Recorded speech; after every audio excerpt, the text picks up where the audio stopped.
In this series, I will be unpacking the concepts of the Bhagavad Gita. My inspiration for the series came from the audiobook by Jack Hawley, The Bhagavad Gita, a walkthrough for Westerners. I will be referencing Jack's book, as well as other Bhagavad Gita resources found online. I've included relevant links in the description below. This series will be my further exploration and personal understanding of the Gita. I hope you find this to be beneficial for you and your personal journey. Chapter 1. The Despondency of Arjuna. To set the stage, the Bhagavad Gita is a chapter within a larger story, the Mahabharata. This chapter conveys a conversation between the divine and a prince named Arjuna. And during this conversation, Arjuna is given the answer to the ultimate question: what is the meaning of life?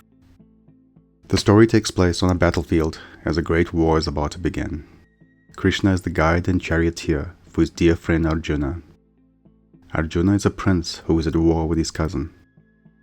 In this war, Arjuna represents the divine virtues such as truth, justice, right action, and compassion, while his cousin represents the three gates to hell, which is desire, greed, and anger.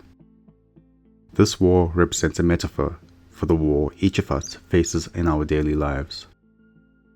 Making matters complicated for Arjuna is the fact that within the army of his cousin are many of his beloved teachers, family, and friends, including his grandfather, the field commander Bhishma. As the war is about to begin, Arjuna asks Krishna to draw the chariot to a position where he could view both the armies. As his eyes fell upon many of his beloved people within the army of the enemy, Arjuna falls into despair and drops his weapons. Slumped in defeat and sorrow, Arjuna declares he will not fight. Now it is worth noting at this point that Arjuna is actually a great and renowned warrior. He has a powerful arm on his side, he has a good chance of winning, but he doesn't see the cost of lives lost on both sides as being worth the cost of any goal. I would not kill them, even for 3 worlds. Why then for this poor earth? It matters not if I myself am killed. It is at this moment of Arjuna's greatest despair that Krishna assumes his true role as the ultimate teacher. Chapter 2. Sankhya Yoga, the Path of Knowledge. Krishna, seeing Arjuna overwhelmed with compassion, his eyes dimmed with flowing tears and full of despondency, consoles him. He reminds Arjuna of the reputation he has built as a noble and fearless warrior. If he refuses to fight, he will never be respected again, and all those around him will believe him to be a coward, destroying the respect he has worked so hard to build. Arjuna argues that he will not be able to live with himself if he has to kill his teachers or even his cousins. Rather would I content myself with a beggar's crust than kill these teachers of mine, these precious noble souls. To slay these masters who are my benefactors would be to stain the sweetness of life's pleasures with their blood. Arjuna begs Krishna for guidance. Lord Krishna replies, "The wise grieve neither for the dead nor the living. There was never a time when I was not, nor you, nor these princes. There will never be a time when we shall cease to be." As the soul experiences in this body infancy, youth, old age, and finally death, it then passes into a new body. Death pertains to the body and not the Atma. The Atman, which is the spirit or soul within, which pervades all that we see, is imperishable. Nothing can destroy the spirit. It was not born, it will never die, nor once having been, can it cease to be. Unborn, eternal, ever-enduring, changeless, yet most ancient, the spirit does not die when the body dies.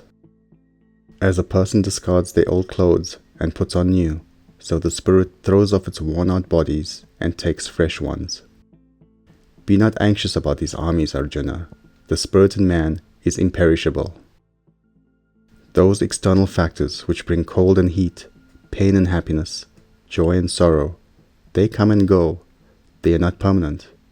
Endure them bravely, O Prince. The hero whose soul is unmoved by circumstance, who accepts pleasure and pain, profit and loss, victory and defeat, with equal measure, only they are fit for immortality or immersion in the divine. Remember that one's svadharma, or duty in life, is the highest service to the Atman, or true self within. For a warrior such as you, one's duty to fight against evil, greed, cruelty and jealousy is your highest duty, and you must not shy away from it. Arjuna, I have given you a brief explanation on the Atman. Now listen carefully, and I will explain a practical method, Karma Yoga, by means of which you shall break through the bondage of all action. On this path, endeavor is never wasted, nor can it ever be repressed. Even a very little of its practice protects one from the cycle of death and rebirth. You have the right to work or action in this world, but do not be attached to the fruits of your labor. While no one can deny you the outcomes of your action, you can refuse to be attached or driven by these rewards. It is only the petty-minded who work for reward alone. Physical action is far inferior to a mind concentrated on the divine.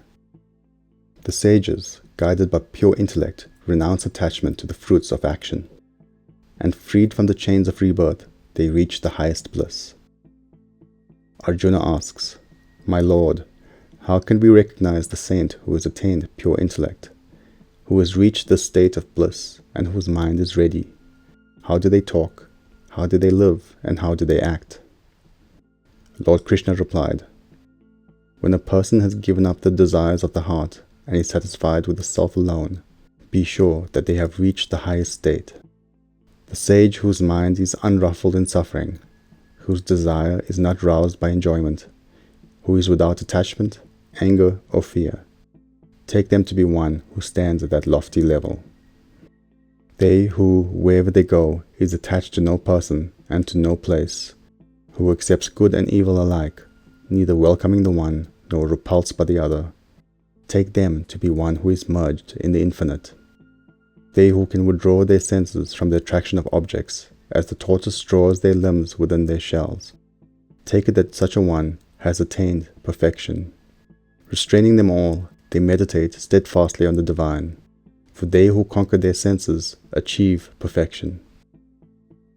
When a person dwells on the objects of the sense, they create an attraction for them. Attraction develops into desire, and desire breeds anger. Anger induces delusion. Through delusion, reason is shattered, and loss of reason leads to destruction. But the self-controlled soul who moves among sense objects, free from either attachment or repulsion, they win eternal peace. Having attained peace, they become free from misery. For when the mind gains peace, right action follows. Right action is not for those who cannot concentrate. Without concentration, there cannot be meditation. They who cannot meditate must not expect peace. And without peace, how can anyone expect happiness? Therefore, Arjuna, they who keep their senses detached from their objects, take it that their mind is purified. The saint is awake when the world sleeps, and they ignore that for which the world lives. This is the state of the self, the supreme spirit, to which if a person once attains, it shall never be taken from them. Even at the time of leaving the body, they will remain firmly enthroned there, and will become one with the eternal. Never forget that the true goal of life is nothing short of merging with the divine consciousness itself. Chapter 3. Karma Yoga, the path of action. Arjuna questioned, My Lord, you are adding to my confusion. If knowledge is above action, why do you advise me to engage in this terrible fight? Fighting is action. Please be clearer. Which is the best path for my spiritual welfare? Lord Krishna replied, In this world there are two paths. There is the path of knowledge for the contemplative person, and the path of action for the busy, action-orientated person. Remember, true knowledge is knowing the Atman, the true self within. When you clarify your intellect through either contemplation or selfless action, you get to realize the Atman. Both paths lead to realization of the self. No person can attain freedom or perfection by merely refusing to act. They cannot even for a moment remain really inactive, for the qualities of nature, such as eating, sleeping, and breathing, will compel them to act. They who remain motionless, refusing to act, but all the while brooding over sensuous objects, that deluded soul is simply a hypocrite. But Arjuna, they whose mind controls the senses, they are beginning to practice Karma-Yoga, the path of right action, keeping themselves always unattached. Do your duty, Arjuna, for duty-orientated action is superior to inaction. In this world, people are bound to the cycle of birth, death, and rebirth by their actions, unless their actions are performed as a sacrifice. When the person offers up both the action and the fruits of that action to divinity, then that action is non-binding. Therefore, Arjuna, let your acts be done without attachment, as a sacrifice only.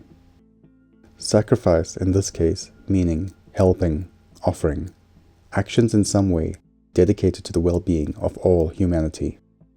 Consider nature. All creatures are the product of food. Food is the product of rain. Rain comes from sacrifice by nature, and sacrifice is the noblest form of action. Arjuna, when you strike a balance in life between giving and getting, when you engage in selfless service, which is sacrifice, your desires are fulfilled, unasked by nature. Righteous people give more than they receive. Indebted ones get more than they give. The one who receives without giving is stealing. Even eat your food in the spirit of sacrifice. Then you are freed from the strong attachment of tastiness and enjoyment that so quickly binds one to physical gratification, which is a bottomless pit. Those who do not contribute in some way to the betterment of all mankind, but instead lead a sinful life, rejoicing in the gratification of their senses, they squander their life. On the other hand, the soul who meditates on the Atman within, who is content to serve the Atman, and rests satisfied within the Atman, there remains nothing more for them to accomplish. They have nothing to gain or lose but the success or failure of their actions. Their welfare does not depend on any contribution that any earthly creature can make. Each selfless act done by this person contributes to Brahman, the highest form of divinity. Therefore, do your duty, in your case as a warrior prince, perfectly, without care for the outcome, for they who do their duty attain the supreme. This world is a learning ground, a place to discipline, train, and to elevate all beings. Make this process as automatic as your breath or heartbeat. If we decline to learn, we cannot derive the benefit. There is nothing in this universe, Arjuna, that I am compelled to do, nor anything for me to attain, yet I am persistently active. For if I were to stop action, people would be glad to do likewise, and if I were to cease to act, the human race would be ruined. It would lead the world to cosmic chaos, and destruction would follow. As the ignorant act for their own selfish desires, so should the wise act without such attachment, fixing their eyes only on the welfare of the world, towards Dharma, right action. Do not confuse the ignorant who are hungry for selfish action. Let them continue to work, but show them by example that work can be made sacred when done in the right spirit, with the heart fixed on divinity, thus inspiring all to do the same. Action is the product of the qualities inherent in nature. It is only the ignorant person who, misled by personal egotism, says, "I am the doer." All action is performed by worldly nature, not the self or the Atman within. The Atman is beyond all action, beyond all karma. The wise one, aware of this, stands apart and watches this play of nature. They do not refrain from action, surrendering their actions to me, their thoughts concentrated on the Absolute. Free from selfish desires, they go forth and fight the battle of life. Arjuna asks, "My Lord, tell me what is it that drives a man to sin, even against his will, as if by compulsion?" Lord Krishna replies, "It is desire. Desire consumes and corrupts everything. It is man's greatest enemy. As fire is shrouded in smoke, a mirror by dust, and a child by the womb. True knowledge is concealed by desire. Selfish desires are bottomless pits. The more you feed them, the more they crave. And anger is always linked with desire. The desire-anger combination is your most formidable enemy in life. Desires are enemies when directed outward, but allies when pointed inward towards divinity. To spiritually advanced people, desire is like the smoke, and it is easily blown away to reveal the light of knowledge. For worldly caught people, desire is more like the dust that requires vigorous wiping so that the light can shine. For really dull persons, desire so enfold them, they are like the embryo, buried in the darkness. Only time and a new birth will bring light. Greed is desire swollen to grotesque size. It is our likes and dislikes that give birth to one's nature. One might argue that if we are pawns of our own nature, why bother to restrain it? The idea is not to restrain your nature, but to progressively improve your nature. The senses are powerful, but beyond the senses is the mind. Beyond the mind is the intellect. And far beyond and greater than intellect is the Atman. Therefore, Arjuna, first control your senses and then slay desire, so that the Atman can shine. Chapter 4. Jnana Karma-Sanyasa Yoga. Integrating knowledge, action, and renunciation. Lord Krishna said, I taught these same eternal truths to Surya, the sun god. He passed them on to his son Manu, the earliest man, and he to his son Ikshvaku, the very first king, so that he could better handle his worldly duties. Handed down through the ages, eminent sages learnt these great secrets, but in time the right people became scarce, and it was forgotten. It is the same ancient path I now reveal to you, since you are my dearest friend. It is the supreme secret. Arjuna is puzzled. My lord, Surya and those others were born eons before you. How could you have revealed it to them? Lord Krishna replies, Arjuna, people say the sun rises and sets. In truth, it is always there, always eternal. In the same way, to human perception, I have been born into this earth again and again, from time to time, as have you, Arjuna. All of my existence as eternal Atma are known to me, but you in this present lifetime have forgotten yours. Whenever goodness and dharma, that is right action, weaken, then Arjuna, I reincarnate myself, to re-establish the balance of goodness over wickedness, to explain the divine plan and model for life. I am reborn from age to age. They who realize the divine truth concerning my birth and life are not born again, and when they leave their body, they become one with me, the Atma. Howsoever mankind try to worship me, so do I welcome them. By whatever path they travel, it leads to me. To those who see me as their master, I welcome them as my disciple. To those who see me as friend, I approach as friend. Even to those who see me as enemy, I approach as enemy. All paths lead to me, divinity. At the beginning, I established the 4 groupings of society according to the natural distribution of qualities and instincts for the more harmonious operation of society. Know, Arjuna, that although all people are at their core one, there are differences within them based on their karma, the consequences of their past actions, and their natural makeup. And know that even though I am the author of these distinctions, I, the Atma within, am untouched by them because I am beyond all karmas, all consequences of my actions. What is action and what is inaction? It is a question which has bewildered the wise. But I will declare to you the true wisdom of action, and knowing it, you shall be free from bondage. It is necessary to consider what is right action, what is wrong action, and what is inaction. They who can see inaction in action, and action in inaction, is the wisest among humankind. They are a saint even though they still act. For whatever they undertake is free from the motive of desire, and their deeds are purified by the fire of wisdom. Having surrendered all claim to the results of their actions, always contented and independent, they are not bound by their actions. The truly wise act without scheming for the fruits of their actions, and are therefore without inner turmoil. This breaks the chains of karma. All their selfish desires have been consumed in the fire of knowing that they are not the body or the doer, but are indeed the Atma, the true self within. Even the greatest of sinners, if they turn to me in true devotion, becomes one with me. As fuel thrown into the fire becomes fire, there is nothing in this world so purifying as wisdom, and they who are perfect saints find that at last in their own self. Hold spiritual wisdom as your highest goal, Arjuna. Make your faith deep, restrain your senses. Then you will arrive at this wisdom quickly and achieve the perfect peace of divinity. The ignorant, uninformed about Atma and without faith, waste their lives.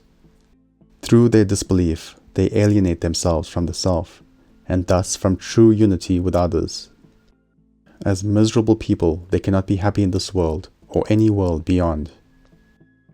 But the person who has renounced their action, offering it to the divine, who has cleaved their doubt in two by the sword of wisdom, who remains always enthroned in the Atma, the true self within, are not bound by their acts.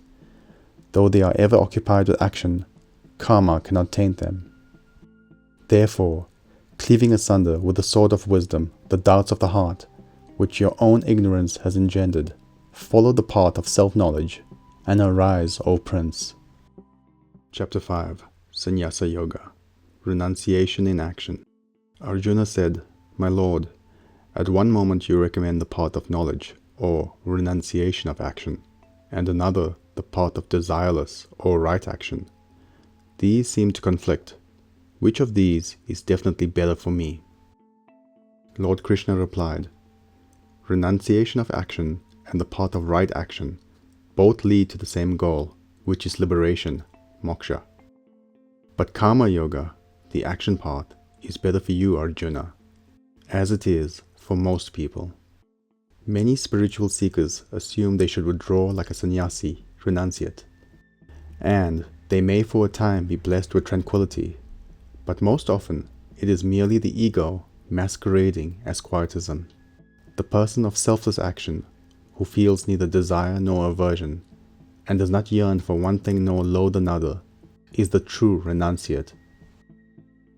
The uninformed think these two paths, renunciation, sannyasa yoga, and action, karma yoga, lead to different results, but that is not true. Take either path to the very end and they meet. At that place, the contemplative seeker of knowledge greets the person of action, and they are both equally free from the cycle of birth and death. The mind absorbed in the divine, even while engaging in earthly activities, gets purified. Purifying your mind means your sense of doership vanishes, and God becomes the doer. It also means that you realize yourself as the Atma in all beings. They who work in devotion, who is a pure soul, and who controls their mind and senses, are dear to everyone, and everyone is dear to them. Though always working, such a person is never entangled. As the lotus floating on the surface of muddy water stays untouched by the water, when all actions are offered to the divine, and any yearning for the results are surrendered, you cannot be tainted. The steadily devoted soul attains eternal peace, because they offer the results of all actions to me. Whereas a person who is not in union with the divine, who is impelled by selfish desire, becomes entangled in agitations and anxieties of the mind. Sages look equally upon all, whether they be spiritually advanced or the least in the ranks, or even a cow or a dog. The real knower of Brahman, the highest Godhead, sees only divinity everywhere, in every being and in everything. They are neither elated by good fortune, nor depressed by what is painful. They neither rejoice nor grieve. They know that the sensation called pleasure appears and disappears like a flash of lightning, and they know that the cost of pleasure is inevitably misery and pain. Earthly pleasures, though they seem enjoyable, are fleeting and ultimately painful.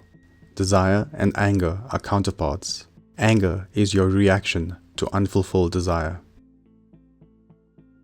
Those who actually experience divinity have severed the chains of selfish desire. Through constant, intense effort, they have taken charge of their minds and bodies, and are actually above desire, anger, and greed. They now dwell in their true self, experiencing eternal bliss everywhere. The process for vanquishing the mind and senses consists of shutting out the external world, focusing one's gaze on the center of spiritual consciousness between the eyebrows, and gradually equalizing the ingoing and outgoing of breath. Then, with the body, mind, senses, and intellect under control, without desire, fear, and anger, realization of the Godhead comes. Ceaselessly think only of me, Arjuna. Know that I, the Godhead, Brahman, am the object of all worship and the receiver of all offerings. Know that I am the source of all and the friend of all. Knowing this, you come to the place where all paths meet and you achieve lasting peace. Chapter 6. Dhyana Yoga, Controlling the Mind and Senses. Krishna continues, the person who works in this world without needing or expecting reward is both a sannyasi, true renunciate, and karma yogi, action yogi. But the person who merely refrains from acting in this world is neither of these. You cannot just discard worldly duties. You must do them to the utmost extent of your human capacity for excellence. Arjuna, renunciation is in fact what is called right action. No person can become spiritual without renouncing all desire. Know that the self can be both friend and foe. A friend when used to conquer the mind, senses, and body. A foe when it drags one into the mind, senses, and body. True self, Atma, is the ally. The ego-mind self is the enemy. The person who is self-controlled and has attained peace is equally unmoved by heat or cold, pleasure or pain, honor or disgrace. They who desire nothing but wisdom and spiritual insight, who have conquered their senses, and who look upon with the same eye upon mud, stone, or gold, is the true yogi. To attain this godly state, Arjuna, you must become fully immersed in the true self through the process called meditation, Dhyana Yoga. Having chosen a holy place, sit in a firm posture on a seat, neither too high or too low. While meditating, sit up straight, keep your body still, and keep your eyes from wandering by gazing at the tip of your nose. Or, close the eyes and focus on the center of spiritual consciousness between your eyebrows. Remain in perfect calmness with your thoughts fixed on me, the Divine. Through long concentration, one's mind ceases its wandering. After some time, one develops a new sensory faculty known as a melanoti, an intuitive penetrating skill that makes knotty issues of life no longer problems. The yogi, with their mind constantly on the Divine, find deep serenity, the zenith of self-realization, and merges with me. Meditation is not for they who eat too much or too little, or for those who sleep too much or too little, but for those who regulate their food and play, who is balanced in action, in sleep, and in waking. It shall dispel all unhappiness. When the mind, completely controlled, is centered in the Atma within and free from all earthly desires, then that person is a true yogi. They who see me in everything, and everything in me, shall never be forsaken, nor shall they lose me. Arjuna interrupts, I do not see how I can attain the state of calmness which you speak of, Krishna. My mind is restless and stubborn. It is like trying to control the wind. Lord Krishna replied, You do know the nature of the mind, Arjuna. It is fickle and extremely difficult to restrain. But with practice and renunciation, it can be done. It is not possible to attain self-realization if a person does not know how to control themselves. But for they who, striving by proper means, learn such control, it is possible. Arjuna asks, They who fail, whose mind falls from spiritual contemplation, who does not attain perfection but retains their faith, what of them, my Lord? Lord Krishna replied, Spiritual work is never wasted. There is no destruction for them, either in this world or the next. No evil fate awaits they who tread the path of righteousness. Having reached the worlds where the righteous dwell, and having remained there for many years, they who have slipped from the path of spirituality will be born again in the family of the pure, benevolent, and prosperous. Or they may be born in a family of spiritually advanced, though a birth like this is indeed very difficult to obtain. Then the experience acquired in their former life will revive, and with its help they will strive for perfection more eagerly than before. Then, after many lives, the student of spirituality, who earnestly strives and whose sins are absolved, attains perfection and reaches the supreme. The yogi moving towards divinity is deemed more highly evolved than ascetics who practice severe penance, higher than the learned ones who know the scriptures, and above the ritualists who perform their rites seeking favors. All of these are to some extent still entangled in desire. Know that the true yogi has chosen a great yet attainable ideal in life, to turn Godward, to constantly and consciously move towards divinity. Chapter 7. Jnana-Vijnana Yoga, Knowing and Experiencing Divinity. Lord Krishna said, "Listen, Arjuna, and I will tell you how you shall know divinity, me, in full perfection, practicing meditation with your mind devoted to me and having me for your refuge. For this you will need both knowledge of divinity, Jnana, and wisdom of divinity, Vijnana. I will give these to you. One learns knowledge through the senses and mind. One gains wisdom through direct practice. Knowledge knows it at an intellectual level. Wisdom realizes it fully and is able to apply it in daily living. Once you combine both of these, there is nothing more you need to know in this world. Only one person in many thousands seeks full God knowledge, and of these, only one in many thousands truly gains it. The rare ones who do attain this level of knowing become indistinguishable from divinity and thus achieve liberation. Know, Arjuna, that I have two aspects, a lower and a higher. My lower self is the realm of nature, Prakriti. This is comprised of 8 basic components: earth, water, fire, air, ether, mind, intellect, and ego.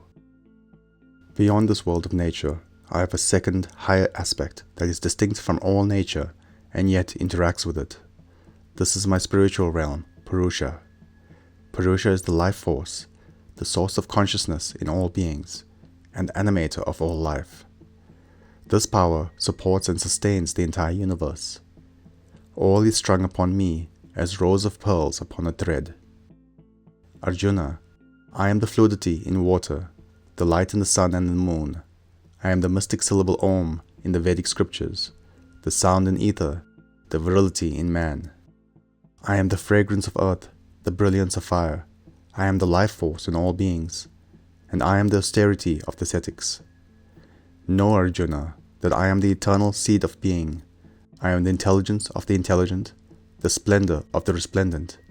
I am the strength of the strong, and I am the desire for righteousness. All of nature consists of 3 characteristics called gunas. The first is goodness, sattva. The second is passionate activity, rajas. The third is darkness, indolence, or inertia, tamas. All of these come from nature, which is my lower nature. The 3 basic qualities of nature, goodness, passion, and darkness, are like 3 primary colors, which combine in an infinite number of ways to form all the hues in the universe. It all seems real, but as it is constantly changing, it is not real. Due to this Maya mentality, the illusion that the world is real, people do not look beyond the veil of illusion to me, the unchanging consciousness. This curtain of illusion, or Maya, is hard to see through, Arjuna. Only those that love and depend completely on divinity are eventually able to do so. Those that are unable to see beyond the veil are not able to discriminate between real and not real. Ignorant of their own higher nature, they sink to their lower nature and do evil deeds, committing acts that turn them away from divinity. 4 types of people seek a connection with me. 1. The world-weary, people who worship God for the alleviation of physical or mental agony. 2. The seekers of happiness through worldly things, people who pray to God to obtain wealth, family, power. 3. The the seekers of spiritual advancement, people whose motive for connecting with divinity is to gain knowledge and experience to aid their self-realization. 4. The wise, people who know the Atma, self, who know that God alone exists and whose impulse is for the divine and nothing else. Of these, the last is the highest, because they know my truth and are devoted to me. The first three are still attached to the worldly objects or mental states they desire. All four types are noble, because any reason for turning Godward will in due time lead to spiritual transformation, and is therefore ultimately good. The wise, however, stand foremost. As fuel thrown into the fire becomes fire, the wise, absorbed in me, becomes one with the Godhead. Others, hoping to fulfill worldly desires, drift to lesser gods and offer rituals and rites. It is quite easy to get to these limited deities, but the rewards are correspondingly small. True devotees of the Supreme Godhead give no thought to worldly things. And yet, Arjuna, whatever form of God people choose to worship in good faith, it is I, the Godhead, who makes their faith steady and unwavering. I do this to help them evolve stage by stage along their spiritual paths. People of little wisdom do not understand my supreme immutable existence, and they think of me only as a finite figure. I do not reveal myself to them. Very few can see through this veil of illusion called Maya that I hold in front of me. If individual souls do not know their own truth, Atma, how are they to know the truth of God, the cosmic soul? Know that I, the Godhead Brahman, the Adi-Atma, preside over the entire cosmos, including the physical universes, Adibhuta, and the spirits who handle all sacrifices or offerings, Adiyatna. Those who make me their refuge, who strive for liberation from decay and death, they realize the Supreme Spirit, which is their own real self, Atma. And so they calmly accept death as a matter of course. Their God realization is at its zenith when they drop their bodies. At that instant, their whole consciousness becomes one with my cosmic consciousness, and they are liberated from rebirth. Chapter 8. Aksara Brahma Yoga, the Eternal Godhead. Arjuna asked, My Lord, your words raise several questions in me. What is Brahman? What is Adhyatma? What is the essential nature of karma? What are the spirits or deities you refer to, Adibhuta, Adideva, Adiyagna? And how exactly are yogis united with the Godhead at the time of their death? Lord Krishna replied, You have asked 7 questions, Arjuna. Time is running fast and the war waits, so listen carefully. Brahman, the Godhead, is my absolute highest nature, vaster than whatever you call vast, omnipresent, immanent, everywhere, the imperishable, indestructible, undying, eternal, divine. Adhyatma, the term Atma, or Adhyatma in this case, is used to indicate the same vastness, the very earliest Supreme Godhead existing in all individual beings. It cannot be known without great effort. The prefix Adi, meaning the beginning or first. Karma, here meaning action, refers in this context to my original vibrations, the initial actions that brought all of creation into existence and keeps it going. All beings are part of this karma. Adibhuta pertains to the earliest divinity that exists in the physical universe, particularly in the elements and thoughts that comprise the individual. Adideva refers to the primordial divinity that dwells in the numerous lesser deities, who, as my agents, operate an individual's mind, body, and senses. Example, the eye is illumined by Surya, the sun god, the hand by Indra, and so forth.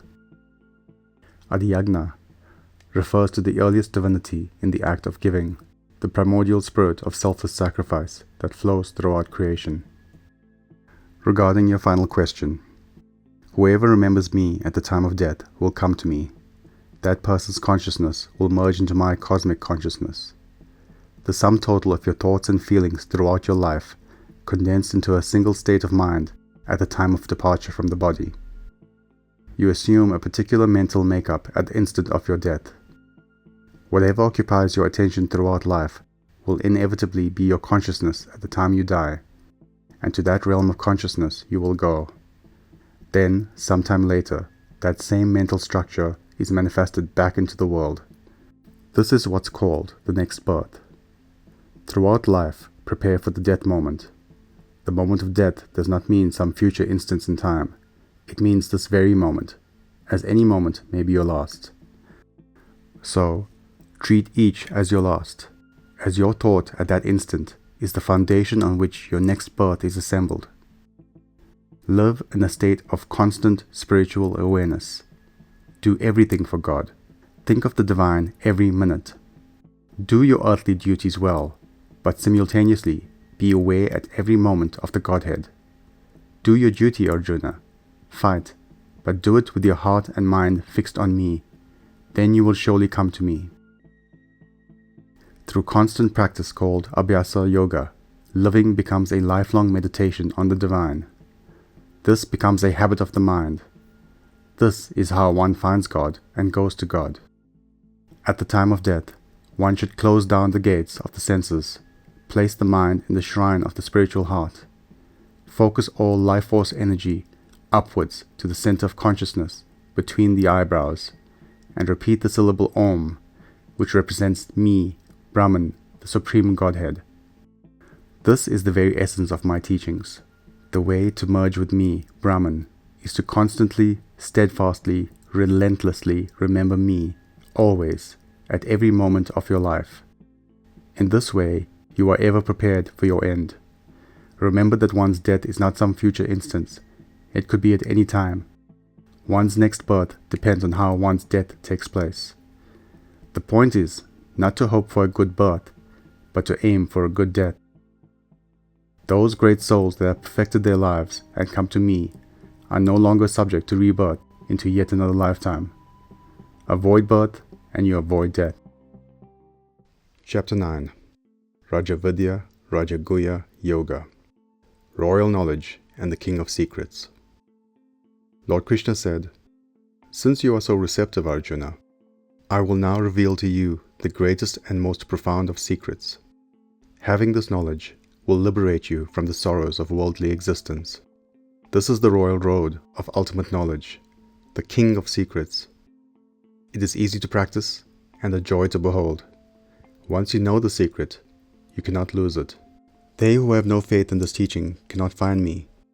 To cynical people with trifling objection, this secret is a closed book. They are compelled to return to the cycle of death and rebirth. I, Brahman, the Supreme Godhead, in my unmanifested, invisible form, pervade everything and every creature in the universe. I am the origin of everything that is and is not. All beings in all the worlds exist in spirit within me and depend on me, yet I am in no way limited by them. All beings, Arjuna, return at the close of every cosmic cycle into the realm of nature, Prakriti, which is a part of me, and at the beginning of the next cosmic cycle, I send them forth again. Again and again, I pour forth the whole multitude of beings, but these acts of mine do not bind me. I remain outside and unattached. Under my guidance, nature produces all things. The cynical disregard me, seeing me clad in human form, unaware that in my higher nature I am their very soul. Their ignorance makes their life fraught with pain and disaster. But the great souls, Arjuna, the Maha-Atmas, filled with my divine spirit, they worship me, they fix their minds on me and on me alone. For they know that I am the imperishable source of being, the divine Atma present in all beings. I am the rites and rituals of the scriptures. I am the food that is medicinal and healing. I am the mantra. I am the fuel offered to the fire.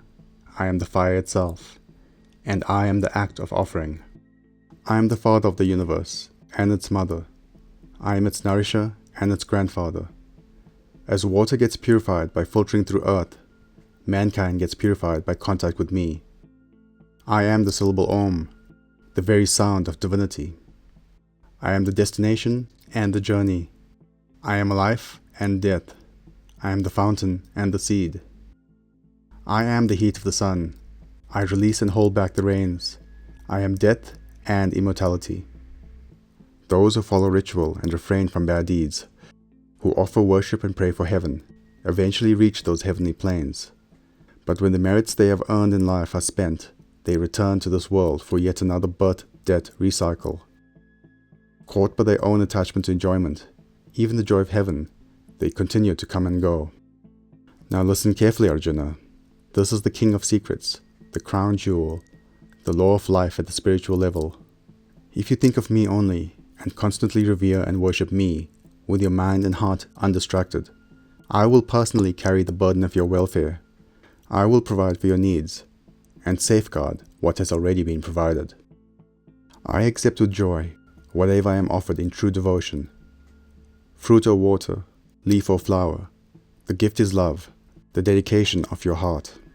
Therefore, Arjuna, whatever you do in this world, whatever you eat, sacrifice, give up, or give away, even your suffering, offer it all to me, dedicate everything to me, Divinity.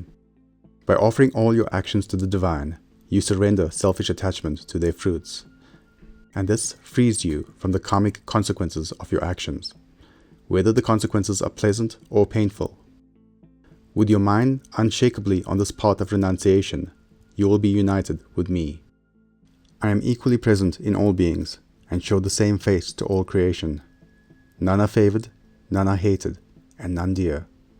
But those who love me with brimming heart become absorbed in me, and as they dwell in me, I am revealed dwelling within them. Even the most sinful, if they turn to me with their whole heart, shall be considered righteous. Newfound dedication can quickly refashion one's nature. Know this for certain, no one devoted to me falls. Everyone who takes refuge in me, whatever their birth, gender, or position in society, will attain the supreme goal of merging into me. Give all your love to me. Adore me, the one divine. Make all your acts an offering. Surrender to me. Make divinity your fondest ideal and your highest goal. Set your heart and mind on me, as I here prescribe, and you will enter my very being. Chapter 10. Vibhuti Vistara Yoga, Divine Splendor. Lord Krishna said, Arjuna, they who know me as the unborn, without beginning, the Lord of the universe, stripped of delusion, become free of all misdeeds.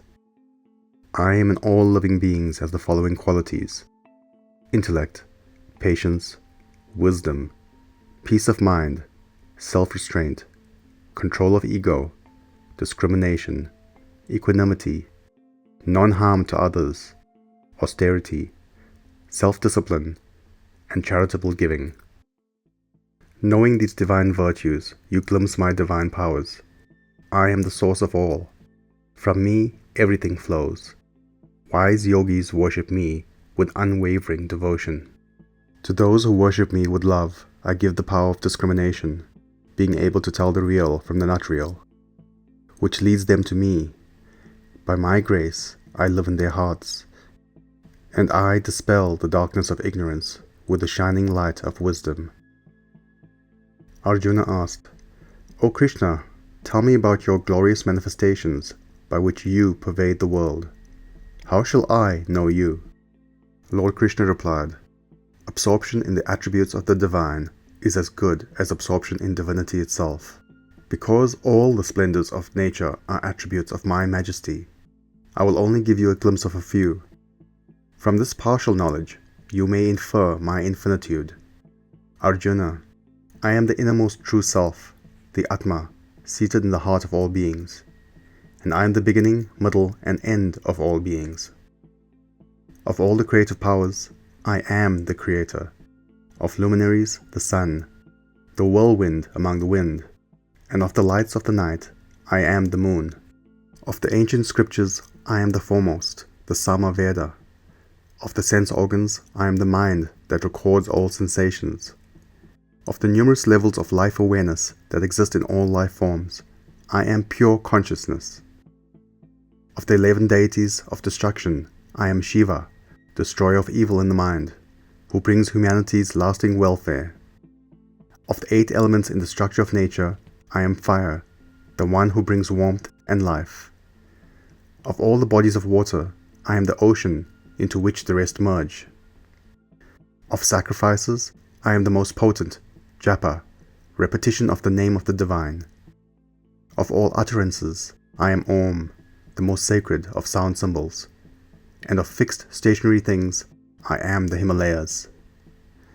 Of the trees, Arjuna, I am the holy fig tree, Ashvata, which represents the upside-down tree of life, with its roots above in spirit and its branches below in the earth. Of weapons, I am God's thunderbolt, which descends on the wickedness. Among instincts, I am the procreative urge. Of those who keep records, I am the unfailing reckoner, time itself. Of animals, I am the lion. Of birds, I am the Lord's eagle, Garuda. Of the 4 purifiers in nature, I am the wind, which purifies the other purifiers. Of those that wield deadly weapons, I am Rama, who uses these weapons only for the good of humanity. Of all fish, I am the shark, the most powerful. Among rivers, I am Ganges with its sanctifying water. Of all things created, Arjuna, I am the beginning, the middle, and the end. Of all humanity's instruments for inquiry and debate, I am pure logic. Of time, I am the eternal present. I am all-devouring death. I am the origin of all that shall happen. I am fame, fortune, speech, memory, intellect, constancy, and forgiveness. Even among deceitful practice, I am the roll of the dice. I am the splendor of the splendid. I am victory. I am effort, and I am the purity of the pure. I am Krishna among the Vishnu clan, and Arjuna among the Pandavas. I am the scepter of rulers, the strategy of the conquerors, the silence of mystery, the wisdom of the wise. I am the seed of all being, Arjuna. No creature, moving or unmoving, can live without me. There is no end to my divine manifestations. What I have described to you is a tiny glimpse into my glories. Know, Arjuna, that I exist, and that I hold the entire creation by a small fraction of my supreme glory. Chapter 11. Vishvarupa Darshana Yoga, the Cosmic Vision. Arjuna said, "My Lord, your words have dispelled the illusions which surrounded me. I now long to have a vision of your divine form, if it is possible, and if I am worthy." Lord Krishna replied, "You are worthy, Arjuna. I will have you see within me the many classes of celestial beings, and more marvels not previously revealed. You will view all of creation, and whatever else your inner thoughts may bring. But you cannot perceive any of this with mortal eyes. I now grant you divine vision to see beyond physical nature. Behold, Arjuna, my divine cosmic form." Having thus spoken, Lord Krishna showed to Arjuna the supreme form. There were countless eyes and mouths, and mystic forms innumerable, with shining ornaments and flaming celestial weapons. It is as if 1,000 suns were suddenly blazing in the sky, and even that is insufficient tribute to the splendor and brilliance of his aura. In that vision, Arjuna saw the universe, with its many shapes all embraced in one, its supreme Lord. Arjuna, dumb with awe, his hair on end, addressed the Lord. "O Almighty Krishna, I see in you the powers of nature, the various creatures of the world, the progenitor on his lotus throne, the sages and the shining angels. I see you as infinite in form, with faces, eyes, and limbs everywhere, no beginning, no middle, no end. O Lord of the universe, whose form is universal, I see you with the crown, the scepter, and the discus, a blaze of splendor, glowing like a blazing fire, brilliant as the sun. I can barely look upon you, even with these divine eyes you have granted me. You are the immortal guardian of the life eternal, the spirit everlasting, without beginning, without middle, and without end, infinite in power, flooding the whole universe with light. You alone fill all the quarters of the sky, earth, and heaven, and the regions between. O Almighty Lord, seeing your marvelous and awe-inspiring form, the spheres tremble with fear. The troops of celestial beings enter into you, some invoking you in fear with folded palms. The great seers sing hymns to your glory.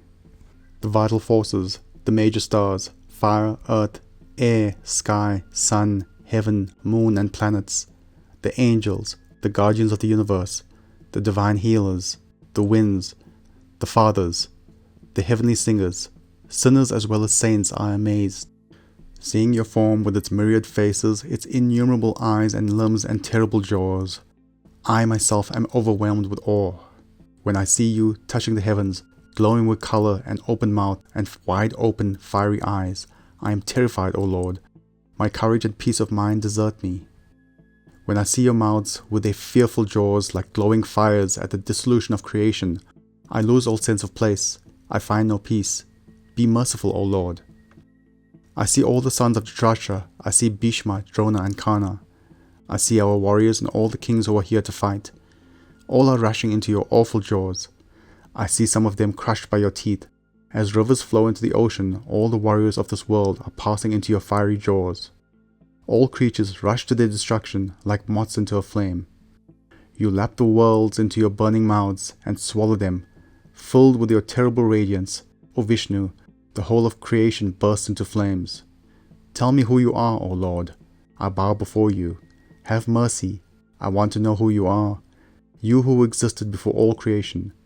Your nature and workings confound me. Lord Krishna replied, Now I am become death, the destroyer of worlds. All these warriors gathered for battle shall not escape death. Gather your courage, subdue your foes, and enjoy the kingdom in prosperity. Be my instrument, Arjuna. Drona, Bhishma, Karna, and other brave warriors. I have already condemned them all. Destroy them. Fight and do not be afraid. Your foes shall be crushed. Arjuna said, My Lord, it is natural that the world revels and rejoices when it sings the praises of your glory. The demons fly in fear and the saints offer you their salutations. You are the primal God, the ancient, the supreme abode of this universe, the knower, the knowledge, and the final home. You fill everything. Your form is infinite.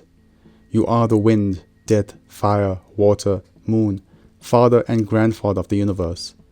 I give honor and glory to you 1,000 and 1,000 times. Your power is infinite, your majesty immeasurable. You uphold all things, O Lord. I am both overjoyed and overwhelmed with fear. Please take again the form I know. Be merciful, O Lord. I long to see you as you were before. Lord Krishna replied, My beloved friend, it is only through my grace and power that you have been able to see this vision of splendor, the universal, the infinite, the original.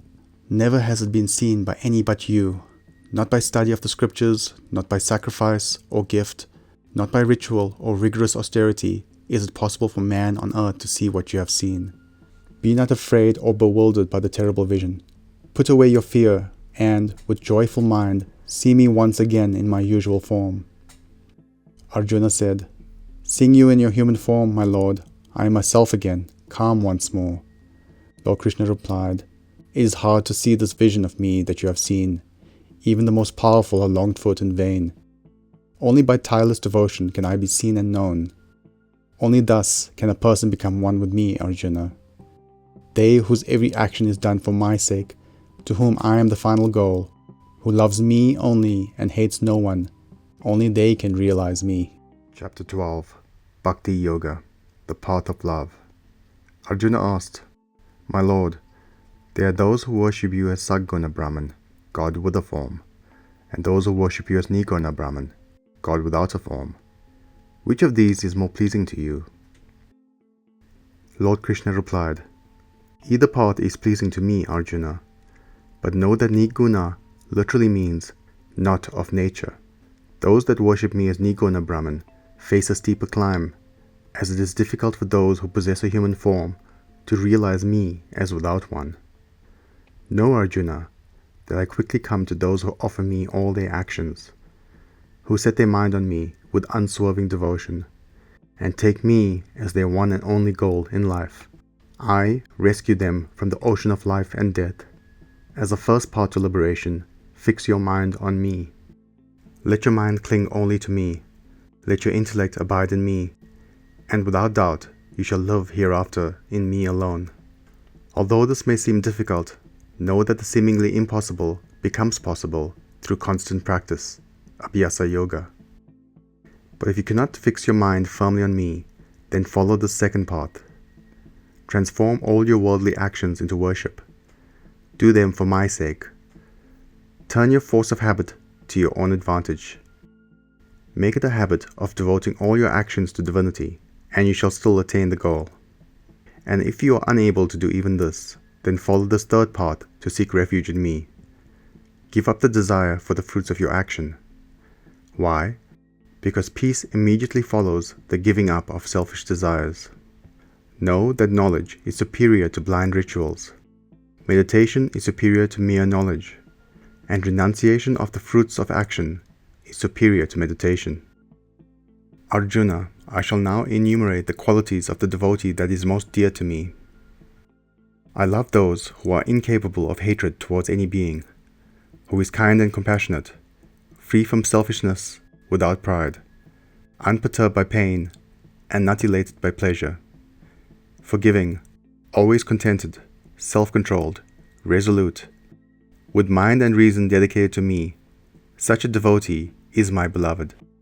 They who are neither a source of agitation in the world or agitated by the world, who is not carried away by impulse of joy, anger, or fear.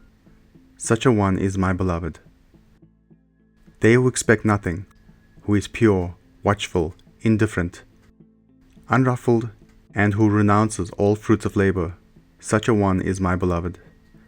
They who are beyond joy and hate, who neither lament nor desire, those who accept the knocks of life as blessings in disguise, such a one is my beloved.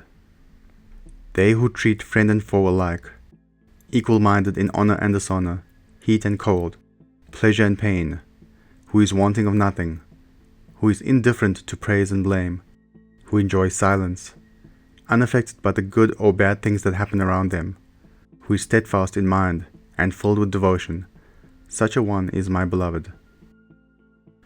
Those who practice the spiritual wisdom as I have taught, steadfast in their faith, and who concentrate their whole being on me, will go beyond life and death to immortality. Chapter 13. Ksetrajna Yoga, the field and the knower of the field. Arjuna asked, My Lord, if divinity is everything in the world, then what is the difference between the world and divinity? How does one distinguish between the body and the soul? What is the difference between physical matter and the world of spirit? And is there any value in knowing all of this? Lord Krishna replied, Arjuna, when you know the true nature of the material world, your grief is destroyed. And when you understand the true nature of spirit, bliss is acquired. The term field refers to one's physical body and everything else in the material world. The knower of the field refers to the intelligence that resides in, but is not really a part of the body and all matter. It is also referred to as soul or Atma. Arjuna, I am the knower of the field. I am that indweller in every body and everything. The ability to discriminate between the field and its knower is the utmost highest knowledge. Arjuna, I will now explain what the field, the world of nature called Prakriti, consists of, where it came from, and why and how it operates. All of Prakriti comes from the Supreme Consciousness, Divinity. Prakriti, the field, is made up of 25 components. First, the unmanifested, Mahat, the first glimmer of an ego force in the cosmos. From this comes the higher mind, intellect, Buddhi, the ability to distinguish between the real and not real. Next comes the ego, the awareness of oneself as an apparently separate identity. From the ego is produced the lower mind, Manas, which processes the senses of the body. Next, the 5 cognitive senses, hearing, touching, seeing, tasting, smelling. And the 5 active instruments, speaking, holding, moving, procreating, eliminating. Then, the 5 objects of the senses, sound, tactility, appearance, taste, smell. Lastly produced, the 5 basic elements, earth, water, fire, air, and space. And most importantly, Atma, the life force of all elements. This makes up the total 25. Arjuna, I will now explain the qualities of the knower of the field. This knowledge is beyond intellectual knowing. It comes not through intellect, but through possessing these distinctive virtues and outlooks that, taken together, give rise to such knowing. The knower of the field is humble. Be like this knower. Know in your heart that all excellence emanates only from the divine. Be gentle, be forgiving of any hurt received. Be upright and harmonized in thought, word, and deed.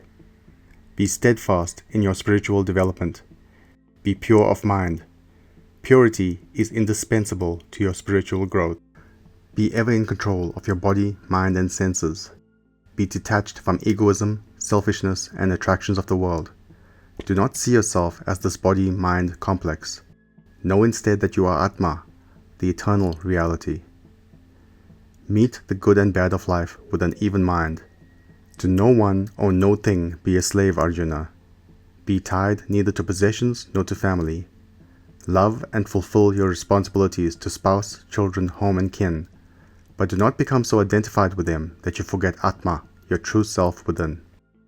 The way to do all of this is through loving me with your heart undistracted. Be ever intent on divinity. Center all your thoughts on me. Prefer for now the company of like-minded persons, and then, as you advance, sever even from them, but not as a hermit, as a detached yogi. Grow in wisdom through diligent inquiry into the nature of self and non-self. Only divinity is truth, Arjuna, and Atma is truly divinity. This is true knowledge. To seek anything else is to seek ignorance. The goal of spiritual wisdom is to realize, that is, to know in your heart the Supreme Godhead, that which is both being and non-being, both manifested and unmanifested. To the ignorant, the Godhead is distant. To knowledgeable people, the Godhead is very near. It appears to be many, but it is one, undivided. The Godhead, Brahman, dwells in each and every heart, beyond the darkness of ignorance. It is the true self within. It is the sole goal of knowledge, and it is knowledge itself. Devoted people who grow to understand this profound truth are worthy to be united with me. Know that all of physical nature evolves from consciousness, and know that all of nature are permutation and combinations of the three guna qualities: calm goodness, sattva, passionate action, rajas, and dark lethargy, tamas. The cause of your body is nature, but the cause of your aliveness, that is, your experience of being an individual, is spirit. This spirit self, the jiva, takes residence in a material body and forgets its true nature, which is Atma, and mistakenly identifies itself with that body. Thus it becomes attached to nature, to the gunas. While the individual is a mixture of all three guna qualities, the one to which it is most attached dominates, and the individual becomes that type of person. Example, becoming a generally calm or sattvic person, or an active rajasic person, or a lethargic tamasic person. As the individual is now a part of nature, it is bound to participate in repeated births and deaths. And yet, remember, Arjuna, that the spirit dwelling in the individual body as Atma is truly Brahman, the Godhead. When you have directly experienced the Godhead, Brahman, you will not be born again, because then you will truly know that the Divine One is beyond all this natural world of Prakriti and Gunas.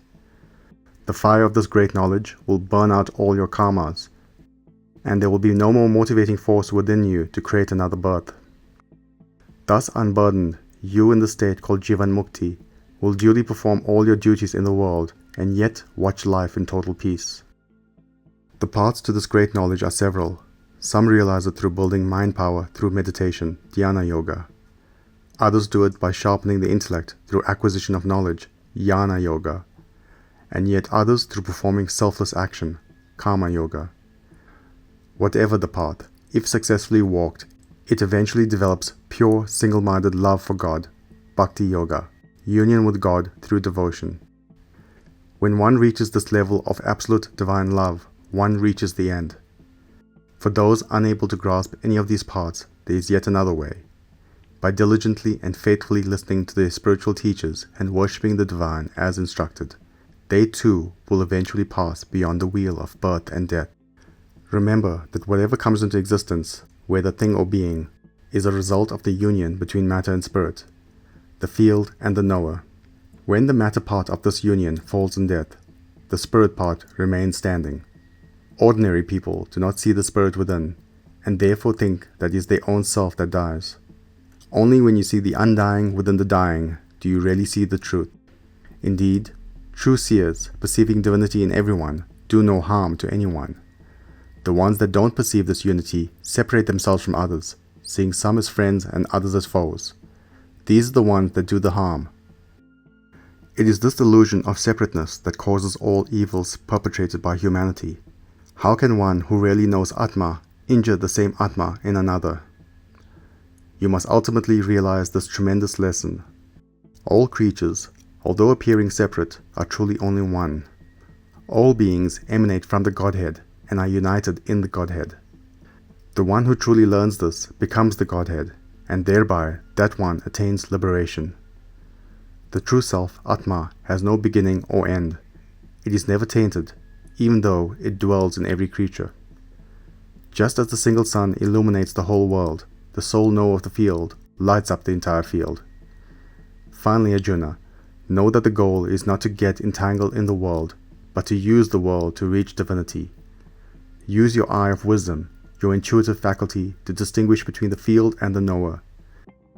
Then you can actually cut yourself free from the field, from bondage to the worldly, and reach me, the supreme goal. Chapter 14. Gunatraya-Vibhaga Yoga, going beyond the three forces of nature. Lord Krishna continued, Arjuna, I will now reveal to you the very nature of nature, Prakriti. By knowing the secret, the great sages reached supreme perfection and were freed from the cycle of death and rebirth.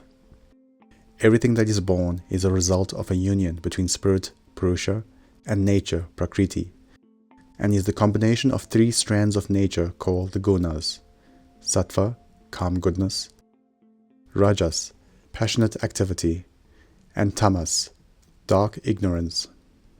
All people have all three of these forces within them in different proportions, and will exhibit the nature of their predominating guna. The sattvic person will be calm and harmonized. Rajasic people are full of restless energy. Tamasic persons will be lethargic, unmotivated, and unwilling to act. Gunas are forces that weave together to form a strong rope that binds the Atma, soul, to one's worldly body, and thus binds it to the cycle of death and rebirth. The objective of life is to reshape one's life upward in search of a higher ideal, changing from indolence, tamas, to passionate activity, rajas, and then channeling that into calmness, sattva. Of these, sattva, being pure, provides an unobstructed view of Atma. But even here, a problem can arise when one finds pleasure in sacred knowledge and begins yearning for it. Any pleasure, even good pleasure, creates attachment and subsequently creates desire. All attachments, even golden ropes, binds the individual, the jiva, to the pain and the sadness of the material world. Desire-filled action is the very nature of rajas, the second guna. Desire goads one into action and creates a sense of doership in the mind. It creates a thirst for acquiring and clinging to worldly things, to people and sensations that attract the senses. Rajas breeds attachment to action and its fruit. This attachment, turned on itself, brings greed, and greed's close relative, anger. Tamas, the third guna, which literally means darkness, instills nothing but indolence and stupor. This guna bewilders people, stealing their capacity for work, their rajasic energy, as well as taking their composure, their sattvic calmness. Sattva ties the pure person to joy, Rajas binds the active doer to incessant activity, and Tamas fastens indolent people to delusion and sloth. Over the course of a day, all three gunas ebb and flow within each person. Sattva rises to the fore by overpowering Rajas and Tamas. Rajas rules when Sattva and Tamas are weak. Tamas prevails when the other two qualities lie dormant and yield to lethargy. One should always be aware of when each guna dominates. When Sattva rises, it is as though the light of the true self shines. Your seeing, thinking, and action is more precise. When Rajas takes over, it is as though impatience, greed, and longing have sprung to the forefront, as if your own restlessness is compelling you to action. And you know that tamas has taken charge when your mind feels lazy, bewildered, and uncaring. The particular state of mind uppermost at the time of your death is the deciding factor of your next birth. Those who die in a sattvic state go to the pure heavens, the dwelling place of those who know the divine. If you die in a rajasic state, full of unfulfilled desires, excitement, fears, and sorrows, you are reborn into the wombs of people similarly driven. If you die in a tamasic mentality, you depart in an unconscious state, only to be reborn into a situation of equal dullness and ignorance, or even a subhuman or animal. Always seek to move to the next higher level, from tamas to rajas to sattva. The anger and pain of the driven rajasic person may be heaven sent, because nothing motivates a person to mend their ways as much as the misery that always accompanies desire-driven action. Suffering is the training ground where one shapes good character and right conduct, dharma. It is dharma, living a truth-based life, that lifts one to the serenity of sattva. Those that live in sattva rise upward, whether in this world or the next. Those stuck in rajas stay in the middle, ever caught up in earthly activity. Those mired in tamas sink even lower. Remember that the gunas are nature, prakriti. The purpose of life is to outgrow the two inferior guna forces, to reach the serenity of sattva, and then to ascend even beyond sattva. The person who climbs beyond all three guna states is in essence transcending nature itself. This person enters the realm of pure consciousness and attains the supreme bliss of my being. This enlightened one feels no attraction or aversion to any of the gunas, no desire even for the calm goodness of sattva or the excitement of rajas, and no repulsion towards the lethargy of tamas. They have nothing to gain by adhering to any of these earthly behaviors. They have nothing to lose by turning from them. As they do not tie their moods to worldly guna-created circumstances, they cease being uplifted or depressed by their own likes or dislikes. Thus balanced in the face of pleasure and pain, these wise yogis are no longer party to the machinations of the three forces within nature and their body. They dwell always within self, Atma. Duality such as pleasure and pain, praise and blame no longer have any meaning to them, as they are established in the attitude of holy indifference. To them, lumps of clay, stone or gold are all the same. They have progressed beyond time, space and circumstances to the place where the mind is tranquil and the ego disappears. The way to transverse the worldly forces, the gunas, is through steadfast practice of the three parts, the three yogas I have prescribed. 1. Be thoroughly devoted to the divine, Bhakti Yoga. 2. Faithfully serve divinity, Karma Yoga. And 3. Be constantly aware of the same divinity in all others and in everything you do, Jnana Yoga. Finally, Arjuna, be always aware that I, the Divine One, am the foundation of both the manifested and unmanifested Godhead. I am the imperishable, immutable Brahman above all, who dwells within all as Atma. I am eternal truth and everlasting bliss. Chapter 15. Purushottama Yoga. Devotion to the Supreme Self. Lord Krishna continued, Prakriti, the world of nature, can be compared to the mythical Ashvata tree, the giant upside-down tree with its roots high in God and its branches stuck in the mud of the earth. The branches stuck below are the earthly attachments that bind the individual soul, the jiva, to earthly existence. To understand the nature of this tree is to know the inverted way that humans see life. Know that the branches stuck in the mud must be cut with the axe of non-attachment. When you sever these attachments, an attitude of sacred dispassion comes, which is the prerequisite for spiritual wisdom. Then, spiritual intuition supplants your usual world seeing, and your whole vision of the universe undergoes a dramatic change. But cutting the root bonds is not enough. After the axe has done its work, you must seek the supreme goal of life, liberation from the cycle of rebirth. Non-deluded people who cleave off their ignorance, their unawareness of Atma, reach the supreme goal. When they are free of pride and they have slashed their attachments, when they have dropped their craving for pleasure and their aversion to pain, then these clear-seeking ones enter the light of the supreme goal. Once this enlightened soul has reached the supreme goal, they are forever with me, and never restored to a separate existence. Arjuna, I will now explain more about the individual soul called the Jiva. The Atma, which is a part of divinity, enters into a body in the womb before birth. Thus it enters the world of matter. It draws around itself the five senses, with the mind as the sixth. The mind and senses are Prakriti, a part of nature. Like a breeze carrying the scent of perfume, the Atma, when it migrates from one body to the next, carries with it the mind and the senses. That means it brings along the intellect, the ego, the sense of being a separate identity, and the lower mind, transferring thoughts and tendencies from previous lifetimes. The individual soul, now called Jiva Atma, because it has drawn the senses around itself, experiences the desires, the pleasures, and the pains of the world. People who are unaware of the true self within, Atma, do not recognize this Jiva in them that is using the senses. As the senses are limited to the mind level, these people are incapable of comprehending Atma, which is above the mind. Yogis, however, possessing the eye of wisdom or intuitive faculty, do see me, their Atmic self within. To obtain this eye of wisdom, you must do two things. 1. Surrender your ego, and 2. Purify your mind. Only by accomplishing both of these will you behold me.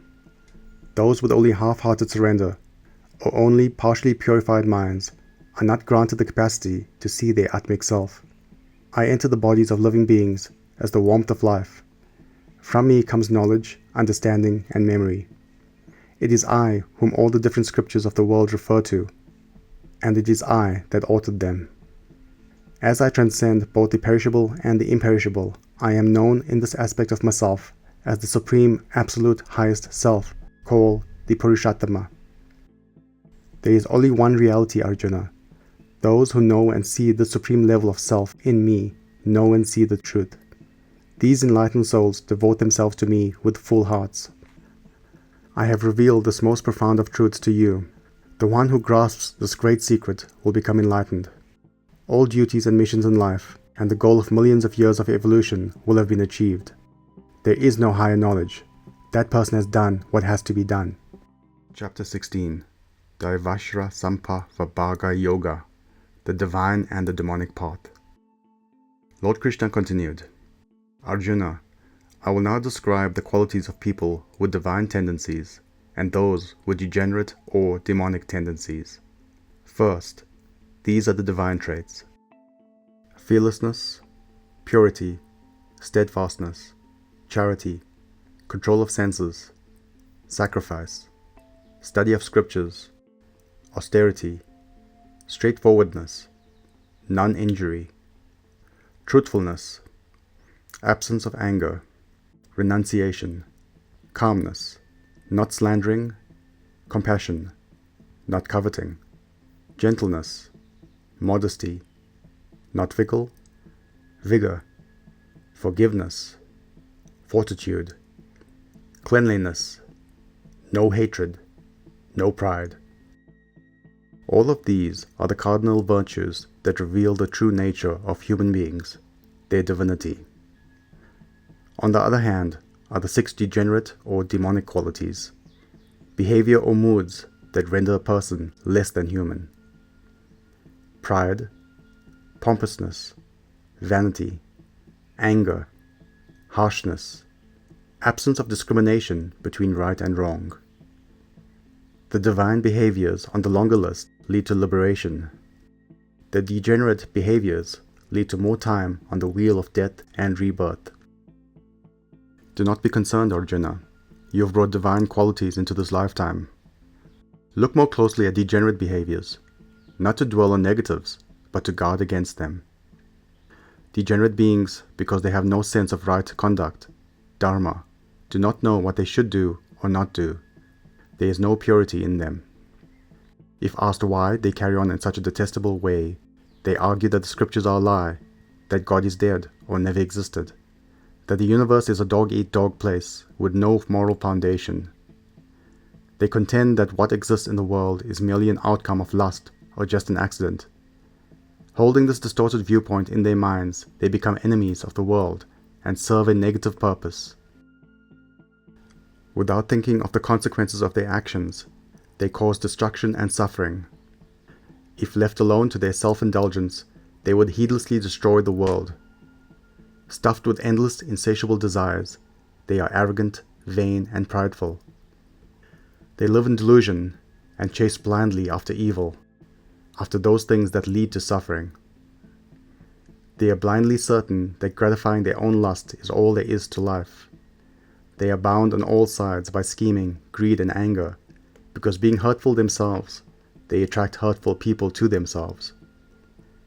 They amass and hoard wealth for the sole purpose of indulging senses and whims. Grabbing for riches and power governs their every thought and move.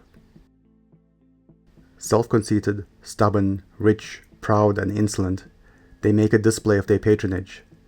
Puffed up by power and conceit, swayed by lust and wrath, these wicked people hate me who is within them as I am within all. They spiral downward into the painful hell of their own foul minds. Stuffed until choking with pride and conceit, drunk with their own wealth, they make lavish offerings to the gods only for show and fame. I condemn them to continuous, miserable, and godless rebirth, according to their karma. So reborn, they spend life after life, enveloped in delusion, and they never reach me, but degenerate into still lower forms of life. The main causes of this depravity are the so-called three gates to hell: desire, greed, and anger. Any one of them is enough to bind you to this darkness, so abandon all three.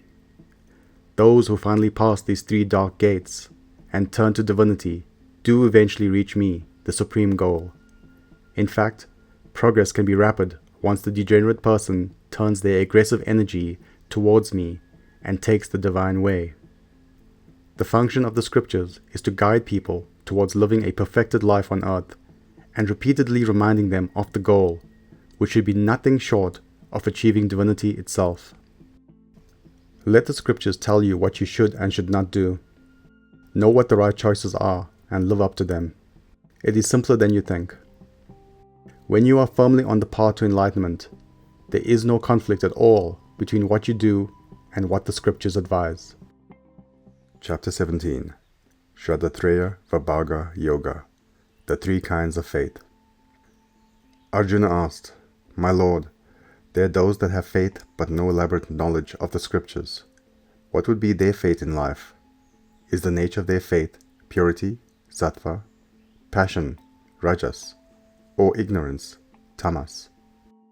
Lord Krishna replied, "People are the sum total of the beliefs they hold in their heart. There are indeed various kinds of faith, and one's faith corresponds to one's nature. Each person has one of the three guna qualities as their dominant trait, sattva, rajas, or tamas. The individual's faith conforms to their dominant trait.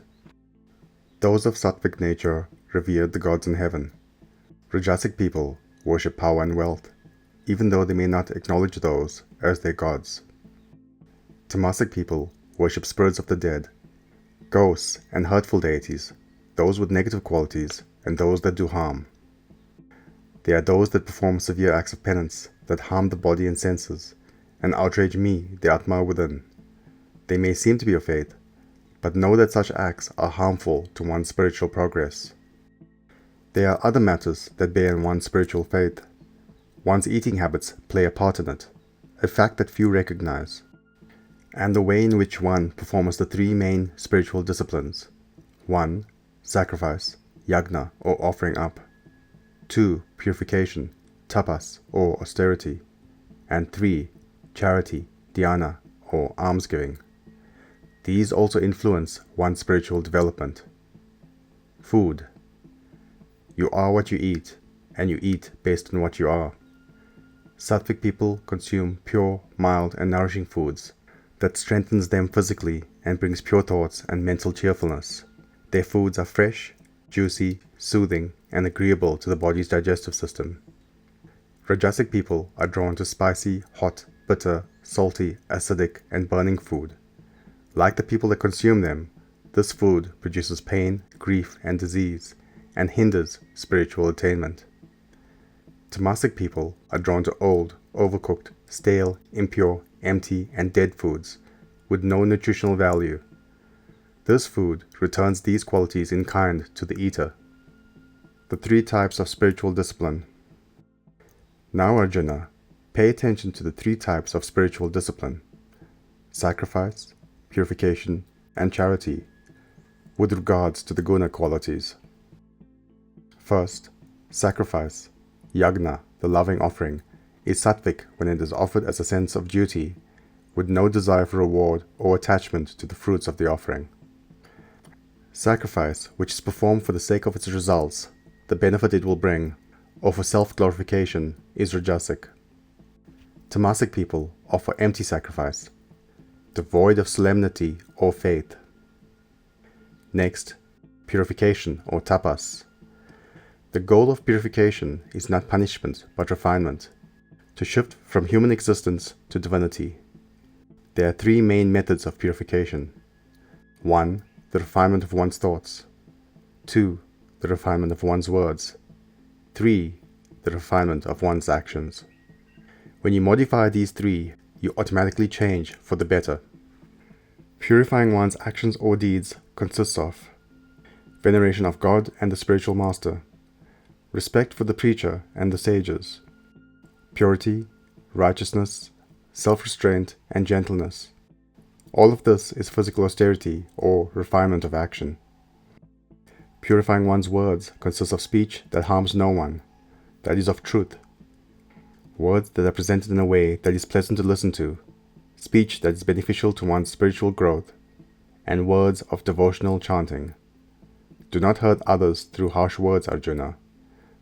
Words can be more painful than physical violence, and the hurt lasts longer. Lastly, the purification of thought, mind austerity. This is more important than the other two refinements, words and deeds, because good words and deeds are spontaneous in the mind that is saturated with good thoughts. Serenity, kindness, silence, self-control, and purity. This is austerity of mind. This may seem impossible to achieve for most, but know that the seemingly impossible does become possible through constant, intense, direct practice. When you perform these three acts of purification with faith and with no expectation of reward, then your actions are sattvic.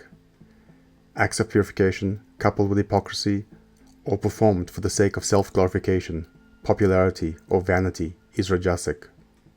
Any act of purification to expect a reward in this world or the next makes the act rajasic, and this extinguishes its value for spiritual attainment. When you perform these acts of purification without understanding the reason for doing them, under delusion, and accompanied with torture to oneself or another, these acts are tamasic. Now, Arjuna, consider the three types of charity or almsgiving. Charity offered out of a positive sense of duty, with no obligation and no expectation of reward, given at the right time and place to a deserving person, who can make no return, that giving is sattvic. Charity that is given with strings attached, with desire for receiving a return either here or the hereafter, or grudgingly, is rajasic. And finally, charity that is given to people of questionable character, people that squander their money, or do not help others, or gifts that are presented disrespectfully or accompanied by an insult, these charities are tamasic. Although all of these spiritual disciplines, sacrifice, purification, and charity, are the most elevating practices in the world, know that they all have a tinge of worldly impurity in them. Even the best sattvic practices of them do. To cleanse this practice, invoke the declaration Om Tat Sat as you undertake them. Each syllable, Om Tat Sat, represents the supreme consciousness from which everything comes. This ancient three-word phrase essentially means God alone is the reality. Finally, Arjuna, know that faith comes first. These spiritual activities must be done with Shraddha, faith so firm that it contains determination, zeal, and momentum for spiritual growth. Chapter 18. Moksha-Sanyasa Yoga. Liberation through knowing, acting, and loving. Arjuna asked, Dear Krishna, What is the difference between sannyasa and tyaga? Lord Krishna replied, the relinquishment of actions prompted by desire, the sages understand as sannyasa. The relinquishment of the fruits of all action, the wise declare to be tyaga. Both terms, sannyasa and tyaga, mean renunciation. Renunciation is not a negative process, but rather the positive act of giving up. There are examples of this in nature: the sun giving up its heat and light, the clouds giving up its life-giving rain, and grandest of all, the individual soul abandoning worldly entanglements to join me, the divine. While some sages say that all action should be given up, since they all have a tinge of the impure in them, know that acts of sacrifice, purification, and charity should never be given up, for they purify the aspiring soul. Purification is essential for moving Godward, which is the ultimate goal of life. Those who through ignorance do not perform these three highest actions are tamasic. To avoid these sacred duties out of fear or aversion to physical discomfort is rajasic. No spiritual benefit will accrue to that person. But when one engages in these activities for duty's sake alone, without attachment, with no desire for any reward, then the action is sattvic. Calmness and purity are born of this attitude. Sattvic people, not plagued by doubt, and aware of the true self, Atma within, do not shrink from action because it brings pain, nor do they desire it because it brings pleasure. It is impossible for a human being to be a full renunciate, to give up all action, but the person who detaches from the fruits of action can be regarded as a true renunciate. True renunciation is giving up all desire for personal reward. Those still attached who do things for selfish purposes will reap their rewards in due season, either here or hereafter. Their accrued karma can be bad, good, or mixed, depending on their action. Being hurled into darkness to be reborn as a beast is an example of a reward for evil action. Being born as a celestial being in heaven is an example of a reward for good action. Being born as a human is a mixed reward. But those who have renounced desire and attachment reap no consequences whatsoever of their actions in this world or the next. Now, Arjuna, I will explain the 5 factors that contribute to every action. 1. The body. There can be no action without it. 2. The doer of the action. 3. The various senses. 4. The effort, the emotion or energy involved in the doing. And 5. The presiding deity manipulating all these instruments, including the unseen destiny, the effect of past and present karma, prarabdha. These 5 factors are involved in all human activity, whether in action of thought, word, or deed, and whether the action is right, dharmic, or wrong, adharmic. People commonly believe that the self, Atma, is the doer of action. But Atma has nothing to do with any of the 5 factors of action. The Atma performs no acts, no work at all, is eternal and pure, wholly unattached to the world of matter, prakriti, where all action takes place. The sense of doership belongs to the ego, the mistaken sense rooted in the mind that you are an entity separate from Atma. Spiritually involved people understand the true self within. To them, worldly activities, such as in your case, killing or being killed, are modifications of prakriti, the realm of nature. Nature is really the doer of all actions. As they are firmly aware of this, yogis rise above the turmoil and bondage of karma. Now, Arjuna, I will explain how the forces of nature, the gunas, interact with the 3 elements of action. 1. Knowledge. 2. Action. And 3. The doer. This interaction creates 3 types of knowledge, 3 types of action, and 3 types of doers. The person of sattvic knowledge knows the divinity of the self, sees divinity in all beings, knows the oneness of all creatures in the universe, and sees none of the separateness that others see. The person of rajasic knowledge perceives separateness everywhere and sees each individual as distinct from all others. He or she believes that there are as many separate souls as there are bodies. The person of tamasic knowledge has in reality no knowledge at all, only ignorance. This person believes the loss of the body means the loss of everything. There is no subtlety of reason. Now consider the three kinds of action. Sattvic actions are in alignment with the scriptures and performed without attachment. These actions are done for duty's sake alone, not for pleasure or personal reward. There is no drudgery in sattvic work. Work, action, is rajasic when goaded by desire for the fruits of that action. Rajasic work entangles one in self-indulgent pursuits and requires large amounts of egoistic effort. This type of action hinders spiritual growth and yields sorrow. Actions are tamasic when undertaken blindly, without thinking or considering consequences. No thought is given to the merit of doing the action, and the doer has no notion of their capacity to accomplish it. Consider now the three types of doers. Sattvic doers see it all as work of the divine, and see themselves as but instruments of divinity. Thus, completely egoless, these doers are free of desire and attachment. They are ardent about the work to be done, and yet unaffected by success or failure. Rajasic doers are driven by desire for personal gain. They are greedy and destructive to the point of cruelty, and joyous or despondent depending on the success or failure of their acts. Tamasic doers are inattentive, unconcerned, lethargic and lazy. Indolence and procrastination are their main features, along with deceitfulness, maliciousness, and dishonesty. Also consider, from the perspective of the gunas, two additional qualities: intellect and firmness of mind.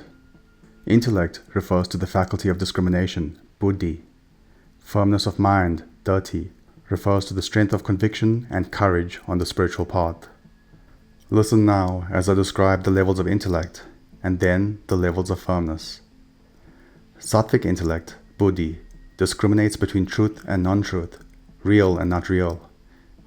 It knows the difference between action, karma, and inaction, akarma, and knows what helps or hinders spiritual progress. The sattvic intellect leads one Godward. The rajasic intellect also discriminates, but wrongly. It has a distorted understanding of right and wrong, rationalizing that the ends justify the means, no matter how selfish or hurtful. Greed, passion, anger, and fear cloud its vision. It stays mired in base worldly life instead of guiding one upward. The tamasic intellect, wrapped in ignorance and enveloped in darkness, simply cannot discriminate. Goodness appears bad, while evil seems good. It understands life in a perverted way. The tamas-dominated intellect drags one ever downward. Now consider the 3 degrees of firmness of mind, dhati. Sattvic firmness is an absolute unwavering devotion to the divine, a deeply profound resolve to move toward and merge in God. Rajasic firmness of mind is similarly resolute, but holds fast to the desires for pomp, power, property, and prestige, or even to the attachment of virtuous living. If turned Godward, this resolve could lift you towards the Supreme. But directed towards worldly enjoyment, it condemns you to repeated lifetimes of turmoil and pain. Tamasic firmness is born of ignorance, lack of purpose, and lack of fortitude. In the absence of discrimination or understanding, the only resolve in tamas is to eat, drink, and sleep away one's time. We can also understand happiness in terms of the 3 gunas. Many people search for happiness in life, but few find it. The true happiness I speak of here comes only after long dedicated practice. Those who achieve this happiness end all sorrow in life. Listen, Arjuna, to the 3 classifications of happiness. Sattvic happiness is the serenity of mind that meditation brings, the sweet joy that comes with self-realization. Like all things good, it is hard work at the beginning, but sheer joy later. That is, bitter poison at first, but sweet nectar in the end. You find this joy inside, through abhyasa, steady practice. Rajasic happiness is just the opposite. Nectar at first, but poison in the end. It is temporary pleasure obtained from the contact of your senses with objects in the world. Give in to this happiness, and you invite the pain that always accompanies it. Tamasic happiness is a non-comprehending sleep-like existence, bitter at both the beginning and the end. The only pleasure in this existence is the meager satisfaction of sleep. or the perverse enjoyment that comes with idle pursuits or neglect of duty. There is nothing, anywhere on earth or in the higher worlds, which is free from the three gunas, for they are born of nature, Prakriti. Even Brahma, not Brahman, Brahma, the creator, is not truly liberated, because his action of creating takes place through the guna material of nature, which connects him to nature. So, from Brahma on down to a blade of grass, all living things are connected with Prakriti. Prescribed duties in society. Arjuna, I have mentioned the importance of doing one's duty.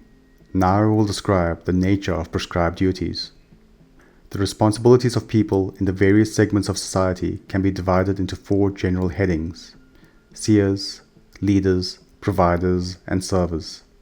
No particular group of people is superior to any other, but like limbs of the body, each has a respective role to play and function together for the harmonious working of society. These groupings are generally consistent with the conditioning of the individual's dominant guna, whether that conditioning is from this lifetime or previous lifetimes. Society's seers are the holy ones, in some societies referred to as Brahmins. Seers establish the moral character and spiritual underpinning of society. Their duties are generally of pure unmixed sattva, and are therefore congenial to a person of sattvic nature. The primary purpose of seers is to help transform society's exemplary human beings into godly beings. The primary purpose of society's leaders, referred to as Kshatriyas, is to help transform ordinary human beings into exemplary human beings. They are expected to guard the welfare and prosperity of society by serving the people. They must lead by inspiring people through a good example, and yet be ready to enforce their authority. Society's providers and servers are, respectively, the business people, referred to as Vaishyas, and the workers, referred to as Shudras. The combined responsibilities of these 2 groupings are to prepare, supply, and equip society with the goods and services it needs. Providers are charged with the activities of economics and commerce, such as growing food. Servers are foundation. They provide the strength and sinew of society. Although there are different expectations of the 4 groups, remember that the practices conducive to spiritual growth are within the competencies of all people in all groupings of society. Achieving the Godhead. All humanity is born for ultimately achieving perfection. Through being devoted to one's duties, each person will find this perfection. The person who bores his or her duty will never become fulfilled. Through doing work selflessly, with no attachment to the outcome, and doing it as an act of devotion to the divine, you attain fulfillment and spiritual perfection. Convert your earthly existence into worship. The one who does this is truly a yogi. Your nature dictates that you perform the duties attuned to your disposition. Those duties are your dharma, your natural calling. One should not abandon one's duties, even though they may seem tainted. True yogis perform their duties faithfully as acts of devotion to the divine, and thus free themselves of any contamination. Achieving perfection. Arjuna, I will now briefly profile the qualities that make the loving yogi one with me, Brahman, the Godhead. There is no higher achievement in life. Free your mind and heart of delusion. Be self-restrained. Give up the ego. Subdue your senses through steady will. Put aside the likes and dislikes so burdensome in life. Seek solitude. Eat but little. Lead a simple, self-reliant life, curbing your thoughts, speech, and actions. Be detached, impersonal. Engage your mind always in concentration, contemplation, and meditation on the Godhead. Cast from yourself all egotism, violence, arrogance, desire, anger, and attachment. Turn your back on luxuries and property. Possess very little, and shed any sense of mine. Be calm, at peace with yourself and all others. Thus united with me, tranquil of mind and heart, neither craving nor grieving anything or anyone, accept all people equally and serve me, divinity, in every living creature. Love me most dearly. Do not renounce action itself, but only the sense of doership. Thus, when engaging in worldly actions, be but an instrument of the divine. Mentally cast every thought and act onto me. I know, Arjuna, that you are a good devotee and beloved friend. But if you in your egoism do not heed my words, you are lost. If in your vanity you think, I will not fight, that misguided resolve will be in vain, for your own nature will drive you to do it. You can do no greater harm than to fail to follow your inner truth. You have been nurtured in the duties of a warrior leader. Your aptitude, disposition, and temperament are such that you must oppose wrongdoing in the world. Following one's nature is the only way to work out one's karma. Seek refuge only in the divine, beloved friend. Always remember the illustrious truth that you have neither existence nor individuality independent of God. Attune your whole life to this truth. Those who do not come fully to me continue to bring agitation and a stressful life upon themselves. I have now taught you the secret of secrets. Reflect upon this fully, Arjuna. Inquire deeply into these teachings, and then act as you choose. Now only listen once more to this most profound secret, the highest of all truths. I tell you this for your everlasting benefit, because you are so very dear to me. Fix your mind on me. Give me your whole heart. Revere me always and bow before me only. Make me your very own. By these acts you shall discover me and come to me. This divine love is both the means for reaching me and the ultimate goal of all human existence. Taking refuge in me means that you give up the idea that you are the doer. Then it is as though all your acts are performed by divinity itself, for its sake alone, with no concern about whether the acts are dharmic or adharmic. When you are acting as God, for God, it is impossible to do something adharmic. Our impromptu seminar on the principles governing humanity's spiritual development has come to an end, dear warrior. You must not tell the sacred truth to anyone who is not devoted, nor to anyone who speaks ill of me, nor to anyone who does not care to listen. But those who love me and teach these profound secrets to those who are already listening will definitely come to me. No one renders a higher service to me than this, and no one on earth is dearer to me. Those who, although not given to teaching others, study the sacred dialogue, are also directly revering me. And even those who simply listen to these words, with faith and acceptance, are liberated from the misfortunes of life and attain the happier worlds. You have been attentive, Arjuna, but have you grasped and understood this teaching? What now of your delusions and ignorance? Arjuna replied, My Lord, my delusion has fled. By your grace the light has dawned. My doubts are gone, and I stand before you, ready to do your will. Thank you for watching so far. I hope you enjoyed. If you did, please hit the like button. If you're new here, please subscribe. This will ensure that more people can find this resource. Click the notification button so that you can be the first to know about new uploads.